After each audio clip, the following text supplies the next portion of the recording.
cybersecurity expert Charles Tendell. Systemic failures that brought their whole systems down. Charles Tendell, he's a certified ethical hacker. Your emails, it turns out, are not nearly as private as you think. Show really how vulnerable we are. Charles Tendell, who deals with hackers all the time, says, if you have to ask yourself, is this right? It probably isn't. Welcome. So Willy, thank you for giving me a moment of your time here at RSA, sitting Sure. down to have a conversation with me. Glad to do it. Thanks for inviting us. Right on. So give my audience a little background. Who are you and what do you do? So my name's Willy Leichter. I'm VP of Marketing for a security startup company called Virsec. I've been around the security space for close to 20 years in a number of different large and small companies. So and I counted this as my 19th consecutive RSA show. So My goodness. probably been around the block a few times. But Virsec is a new company with some very exciting technology and really a very kind of inside-out approach to security. I think, lots of people talk about the perimeter, kind of disappearing with the cloud. Most security is still still outside the actual process. There are consecutive layers. It's a bolt-on. Yeah. They're still trying to guess what's coming in, try to anticipate what might be coming, but really chasing threats, looking at the universe of threats, which just seems to be getting worse and worse. We take the opposite approach. It's not that isn't good, but that's never complete. Right. You're never going to stop everything. You're never going to prevent everything. But what is more of a finite problem is, can you make sure your applications do what they're intended to do? Right. And we have some unique patents around actually mapping the memory usage of an application as it loads into memory, and then essentially enforcing that.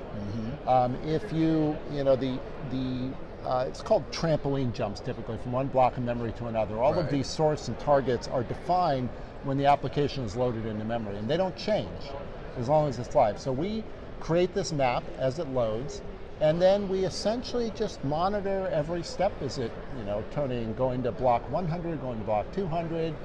There are millions of them, but it's still a very precise, think of it like a Google map. You're driving from here to San Jose. There's a right turn and a wrong turn at every installation. I'm really glad you used that analogy. Yeah. I'm listening to you. And I'm like, okay, we were talking a little bit about this before we started. It was the way the product works is it actually maps or quantifies the memory signature of an application and then takes an action based on that, whether it is the correct version of it or not. And we call this in the Google Maps scenario, right? Yeah. Yes, typically from point A to point B, it's going to be the same calculations, the same right turns, same left turns, the same. Yeah. What happens when, over the last 19 years of RSA, there's been construction, and there are detours? Sure. How does it calculate So something? things change. For our process to work, you need a clean version of your code. Right. But applications are sophisticated and they do lots of things, and there can also be variables with user input. Okay. But there's still this basic tenet, and a lot of these advanced threats are, the whole fileless world of threats is trying to find ingenious ways to manipulate legitimate processes. Right. So to trick things that you rely on, imagine your calculator, you do 2 + 3 = 5, right? Every time. It's a deterministic answer, always going to be that. Essentially, some of these malware injections and changes are making 2 + 3 = 7. They literally are changing some of the underlying things we rely on. We just assume are there. Right. So at this level, it's much more of a deterministic thing. So if it's doing something wrong, that's a problem. It's wrong. It's more of a black and white thing as opposed to all the gray area we usually. I got that, and I understand that. And I see the concept. I love the idea of you're measuring a place where every piece of software, no matter what it looks like, no matter how it was created, it's going to have a memory footprint. It's going to leave that somewhere. And in fact, we can detect that without the source code too. Right. That's one of the advantages as well. So in most pieces of software, right? In most pieces of software, they have you're getting in your place, and correct me if I'm wrong, is going to be in that supply chain of you're done with your product, you're ready to go to production. You want to put this seal on it, so that this piece of software is registered in this particular database? Well, it's slightly different. We're actually a little more of a conventional security product in that we don't require changes to the code. we kind of take this, we have this basic philosophy that there are vulnerabilities, there are flaws like Spectre and Meltdown. You're never going to have complete coverage. So we don't require the software. There are tools that for testing the efficacy of your code that have some similarities to what we do. But no, we apply this to compiled code without making any changes to it. So you're not changing your code, you're not, That's what I'm saying. So you're in between the end we're doing product it on and the fly as the code loads into memory, which happens every time you start your process, essentially. Now that everything's VMs or cloud images, memory is kind of the battleground now. So maybe I'm misunderstanding where this place is. So the software is on a machine, right? It's in an organization. It's placed on a machine. It's a server. Yeah.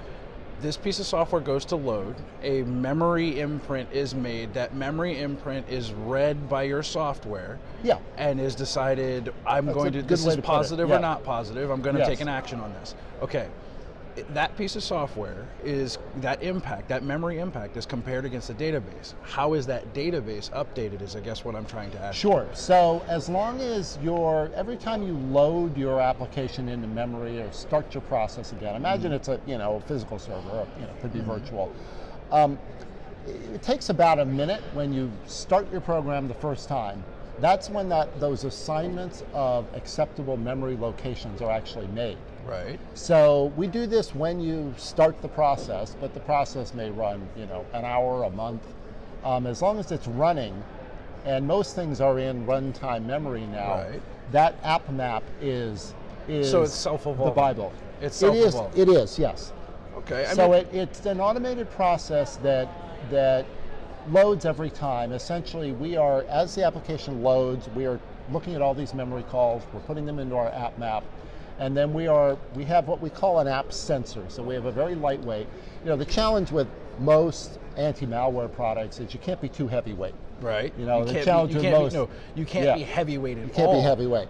And also a lot of people think about endpoints. What bothers me is when people say all endpoints are endpoints. There's a laptop and there's an enterprise server. They may both be called endpoints, but they have very little in common. Exactly. And the antivirus stuff you run on your laptop is not appropriate for the server world. It just doesn't scale. It's not the same challenge. In fact, Gartner, Neil McDonald was just issued a report saying that anti-malware is kind of useless with cloud applications, which is a separate topic. But it is, so we focus on the enterprise application. I'll give you an example, actually, a good one. I think I understand. I think I get it. I think I get the positioning of it, and I didn't mean to say that it seemed like it didn't. Please. But the it's the good idea, to hear you play it back. Yeah, the evolution, the evolution of the way these tools happen, the evolution of the way these programs execute. Like specifically, if you were going to create a piece of malware, right? Yeah. If you were going to be malicious about your activity, you would create a memory footprint that would resemble everything that I know that you know. So your database would have to be self-evolving, and it would have to update across every infrastructure that it's touching. So if you're connected to Microsoft, and Microsoft is connected to Nissan, those two infrastructures have to communicate so you can see enough of those footprints to be able to make a determination. Yes. At least to be able to be accurate about it. Yeah, so we are application centric. So we focus at the application, and we can scale it across hundreds of thousands of applications. But that's kind of our unit. That's our protection environment at the process level. Okay. So and we sort of believe that's kind of where the action is these days, where people are messing with things around the process, they're messing with files, they're messing with DLLs, they're injecting SQL. They're getting very smart about attacking processes or hijacking processes or cloning them. So we feel that's where the battleground is now for these advanced attacks. Now, we've been doing this about 2 years now, developing technology. A year ago, most people would say it's pretty academic, pretty theoretical, but then WannaCry hit, NotPetya, InDestroyer. I mean, the list of things that are all around memory and process manipulation. This is the new battleground, essentially. Well, let's say, I'm glad you brought up history and how Spectre and Meltdown also. And how the advancement of things. So 19-year veteran of RSA, you've been here 19 years. It's always under construction. Like there's always seems to be construction here every single year. Yeah, exactly. But what have you seen the evolution since then to now? What problem has always been there, and what's the new problem this year everybody's trying to solve? Great question, and maybe I've been to too many RSAs and I'm a bit jaded, but it's remarkable how some of these problems just don't seem to go away. I mean, there's the whole space of identity. That probably is an eternal problem. And there's good technology. I've come out of the identity access management space. I think lots of people talk about the perimeter. It's kind of an outdated concept. There is no perimeter There any is no longer. perimeter. But I remember those days. I remember when there was actually a clear delineation between this is my digital property and that's your digital property. Yeah, but there's many, many perimeter security products. They don't call it the perimeter, but I'll give you an example. And I don't mean to pick on any technology because we partner with a lot of people, but web application firewalls. Yeah. Very hot a couple years ago, and there's a lot of frustration because I think people expect too much of them. They're essentially, it's a firewall at the web protocol level. Mm-hmm. It's examining traffic coming in, examining traffic going out. Yeah, and it makes a rule, But it doesn't know what's happening in the application. So it's a little bit blind. It's kind of like the security guard.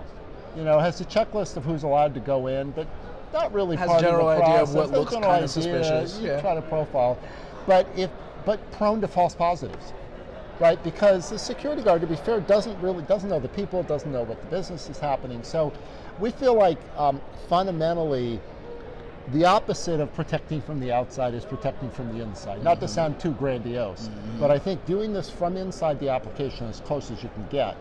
And where the current battlegrounds are, because they keep going deeper. I mean, the hackers are relentless, as you know. They're malicious hackers are malicious. Well, I think targeted is a word I like. So targeted? What do you targeted attacks. Oh, yeah. Okay. Now I mentioned industry we're doing a lot in, which is industrial controls. Okay. And this is one of the most frightening areas of what's happening. And where there's when you say industrial controls, what do you mean? So we partner with a company called Schneider Electric. So all of the sensors, the PLCs that run all of our infrastructure that most people are vaguely aware of. And much of it is designed generations ago when they had physical separation. They figured it's isolated, no one's going to touch it. They call it the long tail, all this equipment. Think of a nuclear power plant, out of date. Think of an electric plant. Out of date, All of this equipment that's there for generations, some of it can't be turned off. A lot of it can't be updated. Some of it, the guy who wrote the code retired 15 years ago. But you can't just replace it all overnight. And on top of that, there are typically Windows and Linux-based applications driving all of this stuff. They call these human-machine interfaces. And these have all the vulnerabilities of any application, except they're connected to very important things. Okay, but then you get into the concept, other than the fact that now we're driving toward this super automation to prevent one human being from having to drive around and check all of these remote locations, they're trying to connect it all together. Those are air-gapped, as it were. Like, they're not connected to the internet. It's not broke. It's upgrading them for the sake of upgrading. Well, so I think air-gapping is an outdated concept. And well, here, let me be more specific. Yeah, please. If it ain't broke, don't fix it. Why are we upgrading absolutely. the old Well, if it ain't broke, don't fix it. It's being targeted it's for going attack. to be okay. No, it is. I mean, it was now, is that a problem? There was a CERT advisory specifically about Russian hackers breaking into U.S. electric plants. Right, but see, here comes the question then. When did that become an issue? When we started plugging these into the internet? I'll tell you when it started with Stuxnet. Yeah, but that was our fault, wasn't it? Well, it was ours, the Israelis, the NSA. I don't know who invented it, but by it the was way, a very clever don't plug in any flash disks in RSA. And so my understanding is they left some USBs lying around coffee houses in Tehran. Mm-hmm. As I said, don't pick up any. Someone plugged it in, and and the chain of events. Through very sophisticated attacks, the chain of events led to these turbines going out of control, and and disasters from their standpoint. So it was a human element that walked that type of breach into it. So again, you're kind of one person away with any isolated system. You're right. So I think that's why I say it's the isolation. Plus, you have these programs that. Maybe they're getting antivirus updates. A lot of the controls are connected to the web in some way, or they're connected to other applications. Well, I mean, it's the progress of technology, right? Exactly. We're at the point now where it's going to be impacted. The overlap has to happen. These pieces have to happen now. What I'm saying is, what is this rush to upgrade, automate, interconnect, do all of these things? We have, what's slowing it down, because we can't fix them all overnight, is everybody wants to do it now. Everybody wants to rush. Everybody wants to just get it out there, get it online, and save the world. But the end problem is the one that we're not answering, right? Yeah. What are we trying to defend against? How do we stop these intrusions? How do we detect them? What part of that spectrum do you think will be easiest for us to impact? Yeah.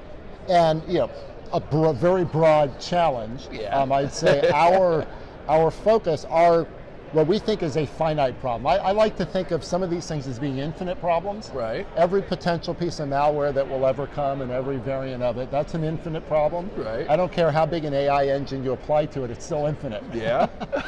But I think as a practitioner, I think you can define some finite problems that are solvable. And that's kind of our belief around, well, we can, memory is the frontier now. It won't be forever. There are other things, Spectre and Meltdown, but that, if you understand what's going on, you put in the right guardrails, essentially, you can prevent that.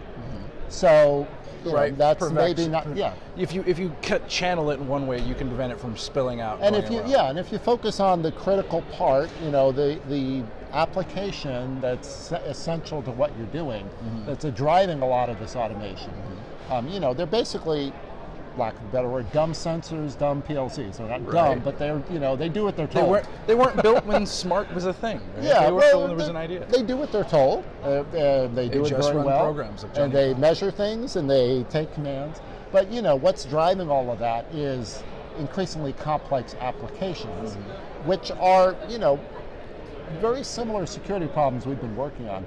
But what concerns me in this whole industrial world is the gap between the IT people and mindset and the OT people and mindset, the operational technology. Oh, well. And that is and I come recently from an ICS show, and it's a challenge for all of us to bridge that gap and to have them to speak the same language. It's all about communication, though. I mean, there's the problem in most everything. Like from this morning, like comparing coming from B-sides, going into watching the keynotes this morning, just even with you in some cases, the understanding of just how different aspects of somebody in an industry see something differently, right? And that communication, I think, is a responsibility for us all to fix. Absolutely, absolutely. Now, Willy, we're going to run out of time. And I like to give my guests an opportunity to promote what matters to them and let my guests know how they can get more about them. But here at RSA, you were telling me you got something really crazy going on at your booth with Spectre and Meltdown. So very quickly, Spectre is one of these things that's so far below the radar, no one even thought of it. I've heard the term, failure of imagination. 20 years ago when they designed the speculative execution, who would have even thought? It's great performance enhancer. It's been all over the news. It's a real problem. It's very, very hard to fix in the short term. Intel tried, they pulled their patches out. Microsoft tried, pulled them out. So we're going to be running on these flawed chips for many, many years. Until somebody creates their own or figures out how to fix it. Through what we do, monitoring memory, we happen to be in the right place at the right time, so we can detect the what's happening with Spectre and Meltdown. Some of these side channel attacks, some of these looping things, what they're doing, what Spectre is done, they found this very small but repeatable vulnerability. This gap, when you jumped ahead to the next man, 5 ahead, the security checks aren't done. And, very clever, engineered a way to extract that out of the data cache in the chip. So it's been viewed as, well, it's kind of theoretical, it's scary, but we can't do anything about it, and it's not real. We built it based on the research paper that these very smart researchers wrote. We built probably, I think, a more powerful version of it. We're running at RSA in a contained machine, and we're demonstrating live how you can type in your personal information on the website, and through our process, we're sucking it out of the Intel chip inside the server, the cache of that chip. And then, of course, we are able to, with our solution, fence these commands. The important commands where speculative execution is a risk, we can stop it from happening. So are you mitigating or are you actually stopping? We're mitigating, we're making the application not vulnerable to that kind of attack. So yeah, I think mitigating is fair. We're not fixing the underlying problem, but we're accepting They're vulnerabilities. I They're understand. flaws. You know, we still got to run our applications, so understand. let's try to protect I them. like that. Security in an insecure world. I'm How gonna about have that to come for and us? see this. I'm gonna have to come and see this. Yes, It's gonna be please really, do. really cool. So, And I think one more time, how can people get more information about you? What's the website? How can they get? www.virsec.com. It's VIRSEC. We are, we're going to be speaking at a lot of places. We do a lot of webinars. I'd love to invite you to one of our webinars. Sure. Because it's it's a fascinating topic and it's fun to talk about. But it's evolving so fast. We've developed what we think is important technology, but we have to educate the world and listen to what's going on and Steve Jobs said it best. How do people know what they want if they haven't seen it? Exactly. Well, it has been a pleasure. Well, talking to great. you Thanks, today. Charles. Really enjoyed it. Thank you so much. Okay. Bye-bye.